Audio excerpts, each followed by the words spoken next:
আমার কাছে মনে হচ্ছে, এবং খ্রিস্টান ধর্মের লোকেরাই মেজরিটি। পপুলার বলছে এই দিক থেকে, গ্রহণযোগ্যতার দিক থেকে না, সংখ্যাধিক্যের দিক থেকে তারা হচ্ছে পপুলার। তারা তাদের ধর্ম প্রচার করে বিভিন্ন কলা কৌশল। আমরাও চেষ্টা করি আমাদের ধর্ম প্রচার করার জন্য, তাই না? আমাদেরকে কিন্তু ধর্ম প্রচারের দায়িত্ব দেওয়া হয়েছে।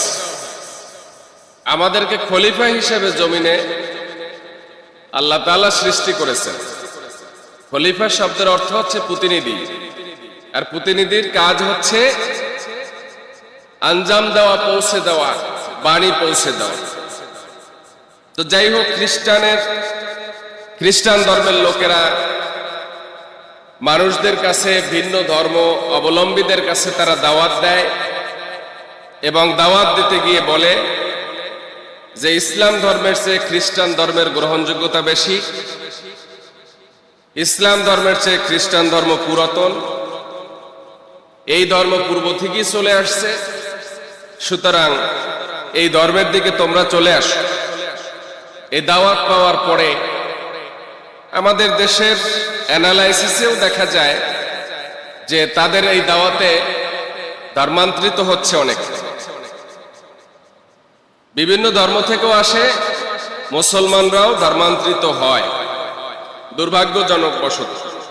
গ্রহণযোগ্য হওয়ার জন্য এই যুক্তি সঠিক নয়, বরং যদি পুরাতন হওয়ার কারণে গ্রহণযোগ্য হতো, তাহলে খ্রিস্টান ধর্ম গ্রহণ করার কাঙ্গালিপনা হওয়া লাগতো না।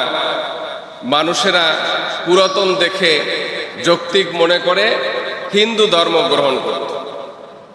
আসলে পুরাতন অথবা যৌক্তিক যে সমস্ত বিষয়গুলো, সে কথাগুলো আমরা অযৌক্তিকভাবে প্রমাণ করতে পারি যে দুনিয়াতে যত নবী আসছেন, সেই নবীগণ তাদের সময় পপুলার ছিলেন, তাদের সময় যৌক্তিক ছিলেন, তাদের সময় তারা সত্যবাদী ছিলেন, তাদের সময় তারা সবচেয়ে উত্তম চরিত্রের অধিকারী ছিলেন।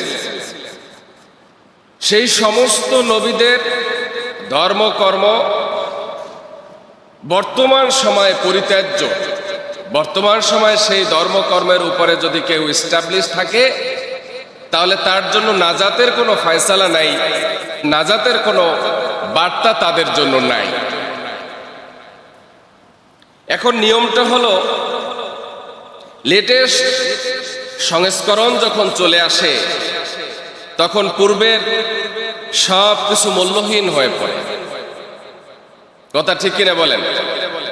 ইসলাম হলো ধর্মের লেটেস্ট সংস্করণ এবং পূর্ণাঙ্গ সংস্করণ। ইসলাম ধর্ম আসার পর পৃথিবীর সমস্ত ধর্ম বাতিল হিসাবে বিবেচিত হয়ে গেছে। যারা জ্ঞানবান, যারা ইসলাম ধর্মের দাওয়াত পাওয়ার পরে এই বাতিল হয়ে গেছে এটা বিশ্বাস স্থাপন করবে না, তারা নাজাত পাবে না। আত্মাকোয়া চ্যানেল, সত্যের সন্ধানে।